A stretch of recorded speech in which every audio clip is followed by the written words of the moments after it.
Je m'appelle Camille Lemaire. J'ai 32 ans et mon père oublie mon anniversaire depuis aussi longtemps que je m'en souvienne.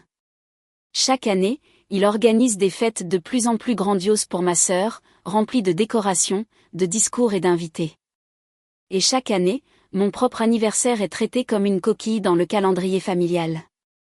Cette année, il a encore oublié, mais je n'ai pas fait semblant que tout allait bien. J'ai pris les économies sur lesquelles il ne m'avait jamais posé de questions, signé des papiers qu'il n'a jamais vus, et acheté une petite maison au bord d'un lac tranquille, loin de son emprise. Une fois les clés en main, j'ai fait une chose simple. J'ai pris une photo sur la terrasse, rien d'extravagant, juste la preuve que c'était réel, et je l'ai postée en ligne avec une courte légende, cadeau d'anniversaire. De moi à moi. Je ne l'ai pas envoyé à lui. Je n'ai pas tagué ma sœur. Je l'ai juste mise en ligne et je suis retournée déballer mes cartons. En quelques minutes, mon téléphone s'est mis à vibrer sur la table comme une chose vivante.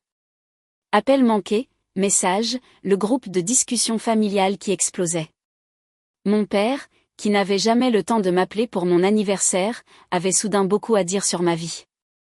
Avant de vous raconter ce qu'il a essayé de faire ensuite et jusqu'où j'ai dû aller pour protéger cette maison et moi-même, dites-moi d'où vous regardez et quelle heure il est pour vous en ce moment, car je veux voir jusqu'où cette histoire de famille, de loyauté et de revanche peut voyager.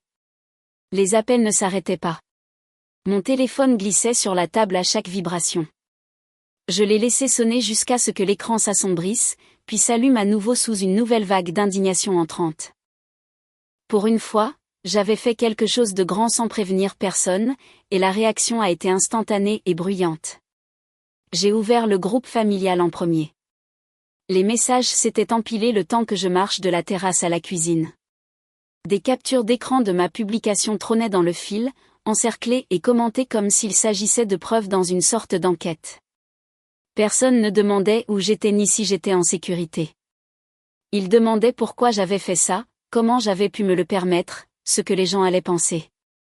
Le nom de mon père apparaissait encore et encore entre les autres messages. Il écrivait à quel point cela semblait irresponsable, à quel point cela le faisait paraître ingrat après tout ce qu'il avait fait pour nous. Il mentionnait les invitations déjà imprimées pour la prochaine fête de ma sœur, les invités qu'il devait affronter, l'image d'une famille unie qu'il polissait depuis des années. Ma maison au bord du lac était, selon ses mots, une fissure dans ce tableau. Ma sœur a ajouté sa propre version de l'inquiétude. Elle demandait si je traversais une mauvaise passe, suggérait que je faisais peut-être une crise, me rappelait que les grandes décisions financières devaient être discutées en famille. Il n'y avait rien de doux dans la formulation. Cela ressemblait moins à de l'inquiétude qu'à de l'agacement parce que j'étais sortie du scénario la semaine où son événement était censé dominer toutes les conversations. J'ai fait défiler le fil lentement, sentant quelque chose se détacher en moi. Pendant des années, j'avais lu des messages comme ceux-ci et les avais traduits en devoirs. Je m'étais précipitée pour expliquer, pour adoucir, pour nettoyer tout ce qui rendait leur vie inconfortable. Debout dans ma propre cuisine, dans une maison qui existait parce que j'avais cru en moi en silence, je lisais leurs mots différemment. Leur panique ne me concernait pas. Elle concernait le contrôle. Quand mon père a finalement appelé directement, j'ai laissé sonner 2 fois avant de répondre. Il n'a pas dit joyeux anniversaire. Il n'a pas posé de questions sur la maison. Il a exigé directement une explication sur la raison pour laquelle je ferais un tel achat sans le consulter, pourquoi je le posterais, pourquoi je choisirais ce moment précis juste avant la célébration de ma sœur. Je n'ai pas énuméré mes économies, ni les années d'heures supplémentaires ou la planification minutieuse. Je lui ai seulement dit que la maison était à moi, que l'argent était à moi et que la décision était déjà prise. Le silence qui a suivi en disait plus que tout ce qu'il aurait pu me lancer. Il n'était pas habitué aux décisions qui arrivaient toutes faites sans son approbation.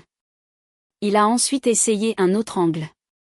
Il m'a rappelé les attentes familiales, tous les efforts qu'il avait investis dans les étapes importantes de la vie de ma sœur, à quel point il était important que nous présentions tous un front uni. Il a dit que les gens allaient jaser. Il a dit que je rendais les choses plus difficiles qu'elles ne devaient l'être. Pendant un instant, j'ai failli retomber dans le schéma familier. L'envie d'apaiser les choses est montée automatiquement, comme un réflexe musculaire. Je pouvais entendre la version de moi-même qui se serait excusée pour le timing, aurait promis de passer bientôt, aurait proposé de minimiser l'importance de la maison pour qu'elle n'éclipse pas la prochaine fête. Je n'ai pas suivi ce scénario. Au lieu de cela, j'ai écouté jusqu'à ce qu'il soit à court de répliques préparées. Ensuite, je lui ai dit que je comprenais ce qu'il ressentait et que je ne changerais rien. Ma voix est restée égale, non pas parce que j'étais calme, mais parce que je savais enfin exactement où je me tenais. J'ai raccroché avant qu'il ne puisse rediriger la conversation, posé le téléphone et remarqué que mes mains ne tremblaient pas. Leur indignation était arrivée comme prévu. Ce à quoi ils ne s'attendaient pas, c'est que cette fois, je n'allais pas les aider à la contenir. Quand le bruit sur mon téléphone s'est enfin fondu dans l'arrière-plan, les souvenirs ont pris le relais. Debout dans cette cuisine, je pouvais sentir les années s'aligner derrière moi comme une rangée de portes fermées. Chacune d'elles ramenait au même schéma. Mon père célébrant ma sœur comme si elle était la tête d'affiche de la famille et me traitant comme une note de bas de page qu'on pouvait couper si l'espace venait à manquer. La maison du lac n'était pas sortie de nulle part. C'était la première fois que je retournais ce schéma contre lui. J'ai pensé aux anniversaires qui se confondaient. La première fois qu'il a oublié, c'était quand nous étions encore à l'école.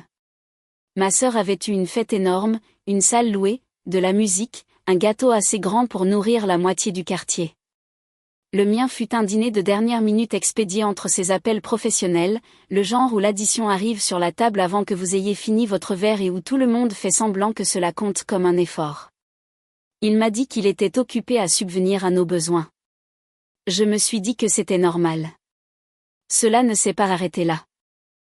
Quand ma sœur a obtenu son diplôme, il a prévu un week-end complet d'événements, d'annonces, de photos, de discours sur la fierté et l'héritage. Quand j'ai obtenu mon diplôme, il m'a serré la main dans un couloir et est parti tôt pour récupérer un costume chez le tailleur. Il a parlé des embouteillages. Il a parlé de réunions. Il n'a pas mentionné mon nom quand il parlait des succès de notre famille devant d'autres personnes. Ce qui faisait le plus mal n'était pas le manque de cadeaux ou de fêtes. C'était la façon dont il mesurait la valeur. Les choix de ma sœur étaient traités comme des investissements. Les miens étaient traités comme des passe-temps jusqu'à ce qu'ils s'avèrent utiles. Quand elle avait besoin d'aide pour ses frais de scolarité, c'était une priorité familiale. Quand je prenais des gardes supplémentaires et économisais pour mes propres objectifs, c'était bien, mais pas assez important pour réorganiser quoi que ce soit. Plus nous vieillissions, plus cela devenait public. Il publiait des messages sur ses étapes importantes, écrivait de longs paragraphes sur sa fierté, disait au monde entier comment elle portait le nom de la famille vers l'avant. Quand quelque chose de bien m'arrivait, j'avais droit à une courte ligne, et encore. En privé, il utilisait mon travail comme exemple de stabilité quand cela arrangeait son histoire. Mais le projecteur ne restait jamais longtemps sur moi. Il revenait toujours vers elle. J'avais accepté cela pendant des années parce que le confronter semblait revenir à briser quelque chose dont je n'étais pas sûre de pouvoir me passer. Chaque fois que je pensais à appeler les choses par leur nom, j'entendais les mêmes phrases dans ma tête. Que je réagissais de manière excessive. Que toutes les familles étaient un peu inégales. Que je devrais être reconnaissante que les choses ne soient pas pires. Alors, j'ai ravalé ma salive et je me suis dit que j'étais mature. La prime qui a aidé à acheter la maison du lac n'est pas tombée du ciel. Elle venait de nuits blanches, de délais serrés et de résultats que personne ne pouvait me retirer. J'avais fait le travail, suivi chaque paiement, regardé les chiffres augmenter lentement sur un compte que personne d'autre ne touchait. Mon père n'a jamais demandé comment je gérais mes propres finances. Il supposait que s'il avait besoin de quelque chose, je serais là pour le fournir. Maintenant, pour la première fois, cette supposition lui avait coûté quelque chose auquel il tenait. Pas de l'argent, pas une facture, mais son histoire, celle où il était l'architecte de la vie de chacun, celle où ma sœur brillait et où je me tenais juste assez loin derrière elle pour que l'image paraisse équilibrée. Une maison achetée sans lui dans un endroit qu'il n'avait jamais choisi était plus qu'un achat. C'était un refus. En déballant la vaisselle et en pliant les serviettes dans de nouveaux tiroirs, j'ai compris pourquoi sa réaction avait été si vive. La maison du lac ne représentait pas seulement la distance. Elle représentait une preuve. La preuve que je pouvais construire quelque chose d'important sans ses conseils, et que j'étais prête à y attacher mon nom publiquement. La preuve que sa version de la famille n'était plus la seule que les gens pouvaient voir. C'était la première véritable conséquence à laquelle il faisait face, sur laquelle j'avais un contrôle. Je ne criais pas. Je ne suppliais pas. Je n'exigeais rien de lui du tout. Je vivais simplement d'une manière qui ne protégeait plus son image au prix de ma propre santé mentale. Pour la première fois de ma vie, mon absence de son scénario avait une adresse visible, et il savait que tout le monde pouvait la voir. La vague suivante est venue d'une direction différente. Elle n'a pas frappé mon écran en premier. Elle m'a atteinte par l'intermédiaire de personnes qui gardaient la plupart du temps une distance raisonnable avec les drames familiaux. Un collègue a envoyé un bref message demandant si tout allait bien à la maison. Un cousin à qui je n'avais pas parlé depuis des mois a aimé la photo de la maison, puis a fait suivre une note privée qui semblait à moitié solidaire, à moitié curieuse. C'est comme ça que j'ai su que mon père avait commencé à parler. Il n'aimait pas avoir l'air déraisonnable, alors il n'attaquait jamais avec colère lorsque des étrangers étaient impliqués. Il présentait cela comme de l'inquiétude. Selon la version qui m'est parvenue, il s'inquiétait que je fasse des choix impulsifs, craignait que je ne sois dépassé, blessé, que je l'ai exclu après tout ce qu'il avait fait. Aucune de ces phrases ne lui ressemblait. Elle ressemblait à quelque chose qu'il avait soigneusement élaboré pour un public. Et pour une fois, je ne faisais pas partie de ce public. Pendant des années, il avait utilisé ce ton pour garder le contrôle. Calme, rationnel, déçu. Maintenant, il l'utilisait sur d'autres personnes pour construire une histoire où il était le père patient et moi la fille instable qui avait besoin d'être guidée. Plus j'entendais des choses indirectement, plus le schéma devenait clair. Ma maison n'était pas seulement une fissure dans son image. C'était une menace pour le rôle qu'il s'était écrit. L'argent est entré ensuite dans l'histoire. Je l'ai vu dans un message transféré par une parente qui savait encore reconnaître quand une limite était franchie.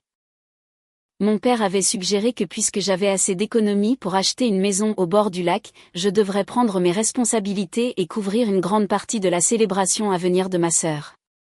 Le montant qu'il a nommé n'était pas petit.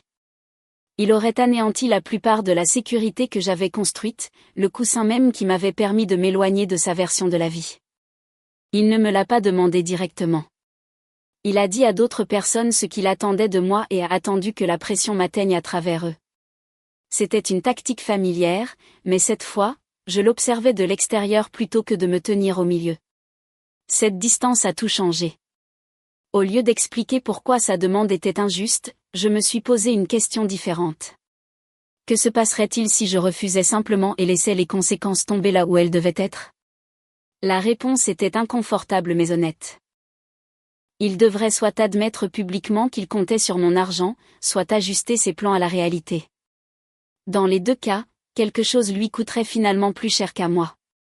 J'ai commencé à rassembler ce que je ne m'étais jamais permis de collecter auparavant. Des preuves. Pas pour les publier en ligne, pas pour humilier qui que ce soit aux yeux d'inconnus, mais pour me rappeler que tout cela n'était pas dans ma tête. Des captures d'écran de messages où mon anniversaire était traité comme un désagrément. Des photos d'événements où j'étais présente physiquement, mais effacées dans les légendes. Des notes que j'avais écrites lors des mauvaises soirées, documentant ce qui avait été dit pour que j'arrête de le réécrire plus tard sur un ton plus doux. Regarder tout cela ensemble, c'était comme lire un dossier judiciaire. Pour la première fois, je n'étais pas celle qui était en procès. Il avait passé des années à construire un récit où je lui devais une compréhension constante, où toute résistance de ma part faisait de lui la victime. Debout dans mon propre salon, entouré de cartons emballés et de preuves, j'ai pris une décision silencieuse. J'en avais fini de me défendre à l'intérieur d'une histoire qu'il contrôlait. S'il voulait continuer à parler de moi, il allait devoir le faire sans ma coopération. C'était le début de la véritable revanche. Pas une scène dramatique, pas une confrontation hurlée, mais un refus délibéré de porter sa version des faits plus loin que ma propre porte d'entrée. L'occasion d'agir s'est présentée plus tôt que prévu. Cela a commencé par un email d'une parente qui restait généralement neutre. Elle avait été invitée à la fête de ma sœur et voulait savoir si je venais parce qu'elle avait entendu des histoires contradictoires. Le message était bref et prudent, ce qui en faisait l'endroit idéal pour décider comment j'allais passer de la collecte de preuves à leur utilisation réelle. Je n'ai pas envoyé une longue explication. J'ai répondu avec des faits uniquement. J'ai écrit que mon père ne m'avait pas appelé pour mon anniversaire, qu'il avait parlé de mes économies à d'autres avant de me demander quoi que ce soit directement, et que la maison au bord du lac avait été achetée avec mon propre argent. Pas d'insultes, pas de langage émotionnel, pas d'instructions sur ce qu'elle devait croire. Je lui ai donné les pièces et je l'ai laissé décider quelle image elle formait. Cette réponse est devenue le modèle. Quand des collègues, des cousins ou de vieux amis de la famille me contactaient avec le même ton prudent, je faisais la même chose. J'ai arrêté de le couvrir. J'ai arrêté de combler les lacunes entre ce qu'il disait et ce qui s'était réellement passé. Chaque fois que quelqu'un mentionnait qu'il s'inquiétait pour moi, je répondais par une phrase claire sur ce que j'avais fait et ce qu'il n'avait pas fait. On ne peut contrôler une histoire que tant que d'autres personnes dépendent de vous pour la traduire. Au moment où je suis sortie de ce rôle, des fissures ont commencé à apparaître. Elles ne sont pas apparues sous forme de confrontation dramatique. Elles sont apparues par des changements silencieux. Un collègue a choisi de ne pas assister à la fête de ma sœur après avoir entendu les deux versions. Un parent a mentionné que la façon dont il parlait de mes finances ne correspondait pas à la façon dont je me comportais dans la vraie vie. Il ne pouvait pas tous les accuser de déloyauté sans exposer le schéma. La pression financière est revenue, mais cette fois, elle a heurté quelque chose de solide. Le lieu de la célébration de ma sœur exigeait un paiement final plus important que ce qu'il avait prévu parce qu'il avait compté sur ma contribution. Quand il a essayé d'ajuster les choses discrètement, les gens l'ont remarqué. Des acomptes avaient été promis. Les fournisseurs s'attendaient à un paiement complet. Réduire la voilure soudainement signifierait expliquer pourquoi, et la réponse ne ressemblait plus à celle d'un homme qui contrôle la situation. Il avait des options. Il pouvait emprunter, prétendre que cela avait toujours été censé être plus petit, ou absorber le coût lui-même. Aucun de ces choix ne correspondait à l'image qu'il avait construite. Pour la première fois, il devait choisir entre sa fierté et son confort. Je n'étais pas là pour voir cela se dérouler, mais des bribes me sont quand même parvenues. Un changement de dernière minute dans la liste des invités, un menu revu à la baisse, quelqu'un mentionnant qu'il avait l'air tendu toute la soirée au lieu d'être triomphant. De petits détails, mais ensemble, ils formaient une image que je n'avais jamais vue auparavant. Une soirée qui tournait autour de ma sœur, mais qui ne ressemblait pas à une victoire nette pour lui. Pendant ce temps, ma vie ne s'est pas effondrée comme il l'avait laissé entendre si je sortais du rang. La maison est devenue un foyer. J'ai appris quels endroits en ville avaient ce dont j'avais besoin, et quel visage je pouvais m'attendre à voir chaque semaine. Mon travail est resté stable. Les chiffres de mes comptes évoluaient dans la direction que j'avais prévue, intouchés par l'urgence de quelqu'un d'autre. Ce contraste était sa propre forme de justice. Plus je devenais stable, plus son récit semblait instable. Un parent contrôlant ne peut vous traiter d'imprudent que pendant un certain temps avant que les gens ne commencent à comparer les mots avec les résultats.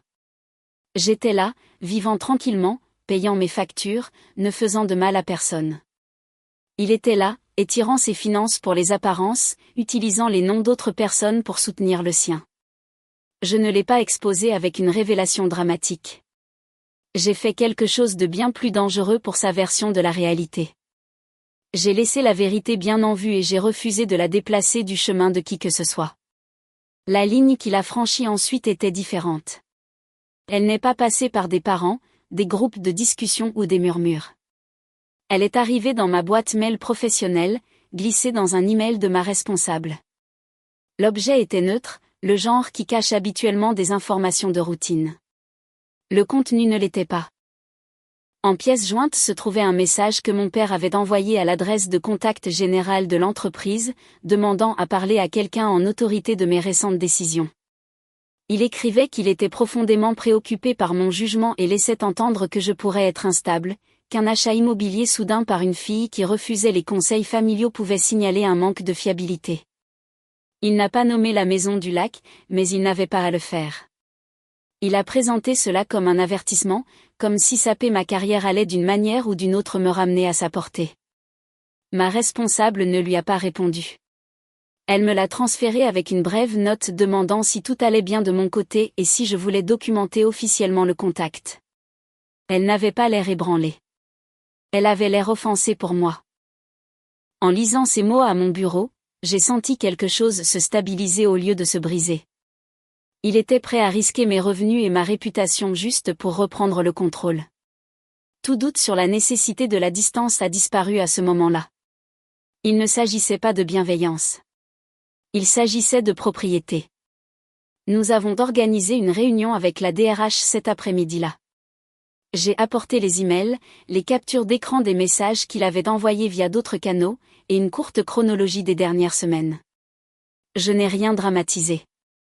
J'ai décrit une interférence indésirable de la part d'un parent qui n'acceptait pas mon indépendance. Ils ont écouté, pris des notes et m'ont assuré que tout contact ultérieur de sa part serait filtré et enregistré. Cette conversation a créé une trace écrite que mon père ne pouvait pas réécrire. Les conséquences pour lui ont commencé discrètement. Un associé principal qui avait vu l'email a reconnu son nom lors d'événements sociaux passés et a commenté que ce n'était pas une bonne image de saper son propre enfant adulte par écrit. Un autre contact qui avait entendu sa version de l'histoire m'a demandé dans un cadre professionnel si j'avais besoin de ressources pour gérer des parents contrôlants. L'image qu'il avait passé des années à polir a développé une fissure visible là où il s'y attendait le moins, parmi des gens dont il appréciait le respect. Je n'ai pas poussé plus loin. Je n'ai pas partagé de capture d'écran en dehors des canaux qui en avaient besoin. Je ne l'ai pas prévenu que son email s'était retourné contre lui. Le laisser croire que son coup était invisible faisait partie de la justice. Il avait jeté une pierre sur une structure dont il pensait que j'avais plus besoin que lui. La structure a tenu. Sa main a été celle que les gens ont remarquée. À la maison, mes décisions sont devenues encore plus simples. Je l'ai retiré des formulaires de contact d'urgence. J'ai mis à jour les dossiers qui indiquaient encore la maison familiale comme adresse de repli. J'ai fermé toutes les portes restantes qu'il pourrait utiliser pour entrer dans ma vie sans mon consentement. Rien de tout cela n'était bruyant. Tout cela était définitif.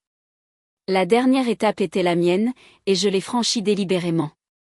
J'ai écrit un message à la liste de diffusion de la famille élargie, la même qui avait porté les annonces des fêtes de ma sœur pendant des années. J'ai déclaré que j'avais vécu un long schéma de rejet et d'utilisation, que des actions récentes avaient franchi une ligne vers le préjudice direct, et que je choisissais de mettre fin à tout contact avec mon père et quiconque tenterait de parler en son nom. Je n'ai pas demandé de compréhension. Je n'ai pas invité au débat. J'ai conclu par une seule phrase, « Je vous souhaite du bien, de loin, et je ne ferai plus partie de cette dynamique. » Ensuite, j'ai appuyé sur envoyer, bloquer les numéros que je devais bloquer et je suis sorti. Le lac était calme ce soir-là. Pour la première fois, le silence autour de moi ne ressemblait pas à quelque chose d'imposé. Il ressemblait à quelque chose que j'avais réclamé. Quelques mois après l'envoi de cet email final, ma vie ne ressemblait plus à rien de ce que mon père avait prévu. La distance a tenu. Personne n'a essayé de m'entraîner dans des conversations parallèles ou de négocier en son nom. Les parents qui ont répondu ont gardé leur message bref. Certains ont admis qu'ils avaient remarqué ce schéma depuis des années. Certains se sont discrètement retirés. Le silence qui a suivi n'était pas un test pour voir combien de temps il me faudrait pour plier. C'était la reconnaissance que je ne le ferais pas. Des nouvelles de mon père me parvenaient par petits morceaux. Un contact professionnel a mentionné à l'un de mes collègues qu'il avait entendu parler de l'email que mon père avait envoyé à mon entreprise et que cela faisait mauvais genre. Un ancien voisin a dit à un cousin que ses blagues sur les enfants difficiles passaient mal. Personne ne l'a confronté.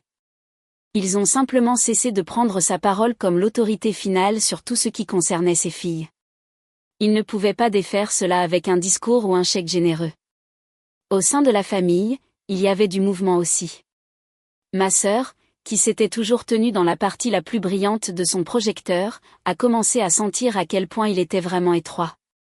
Quand les gens entendaient parler de nouveaux projets pour elle, ils n'opinaient pas du chef automatiquement. Ils demandaient où je vivais maintenant, comment j'allais, si les choses étaient vraiment aussi simples qu'ils le laissaient entendre. Pour la première fois, son histoire avait des lacunes visibles, et il ne m'avait pas à proximité pour les combler. Je ne me suis pas précipitée pour expliquer. Quand quelqu'un venait me voir directement, je répondais de la même manière à chaque fois. Je décrivais ce que j'avais fait, ce qu'il avait fait et où se situait ma limite maintenant. Pas d'insultes, pas d'exagération, juste des faits. Sans m'en rendre compte, j'avais cessé d'être son bouclier pour devenir un miroir qu'il ne pouvait pas contrôler. Pendant ce temps, ma propre vie devenait presque ennuyeuse vue de l'extérieur, ce qui ressemblait à du luxe. Je travaillais, payais mes factures, réparais de petites choses dans la maison, apprenais qui appelait quand quelque chose se cassait que je ne pouvais pas gérer seule. Je me suis fait des amis qui me connaissaient comme la femme du lac qui arrivait à l'heure et tenait parole. Ils ne se souciaient pas de savoir qui était mon père. Ils se souciaient de savoir si je faisais ce que j'avais dit que je ferais. Cette stabilité était l'opposé du chaos qu'il avait prédit lorsqu'il avait essayé d'interférer avec mon travail. Chaque mois stable dans cette maison était une réponse silencieuse à ses affirmations selon lesquelles je n'étais pas fiable. Il avait essayé d'affaiblir mes fondations. Tout ce qu'il a vraiment fait, c'est exposer les siennes. Il n'y a eu aucune confrontation dramatique après cela, aucune visite surprise, aucune dernière tentative pour me reconquérir. Le contrôle ne poursuit généralement pas ce qu'il ne peut plus commander. Il bat en retraite et réécrit le scénario pour le public qui reste. Je suis sûr que quelque part dans sa version de cette histoire, je suis toujours la fille ingrate qui a choisi la distance plutôt que la loyauté. C'est son droit. Il peut garder cette version aussi longtemps qu'il le souhaite. Je n'ai pas à vivre dedans. S'il y a une leçon à tirer de tout cela, ce n'est pas que couper les ponts est facile ou que tout le monde devrait faire ce que j'ai fait. C'est qu'il arrive un moment où protéger le confort de quelqu'un d'autre vous coûte plus que vous ne pouvez vous le permettre. La punition de mon père ne venait pas de quelque chose de dramatique que je lui avais fait. Elle venait de la perte de la capacité de m'utiliser comme un accessoire dans une vie qu'il se souciait plus de polir que de partager. Vous ne pouvez pas toujours faire voir aux gens ce qu'ils ont fait. Vous pouvez, cependant, arrêter de les aider à le cacher. Si vous entendez des morceaux de votre propre vie dans la mienne, souvenez-vous de ceci. Vous avez le droit de sortir des rôles qui vous diminuent, même si cela signifie devenir le méchant dans le récit de quelqu'un d'autre. Parfois, la forme la plus puissante de vengeance est simplement de bien vivre dans une histoire que vous écrivez pour vous-même. Merci d'avoir écouté. Si cela vous a fait repenser à vos propres schémas familiaux ou limites, dites-moi quel moment vous a le plus touché et d'où vous écoutez. Votre commentaire pourrait être le coup de pouce qui aidera quelqu'un d'autre à se choisir enfin.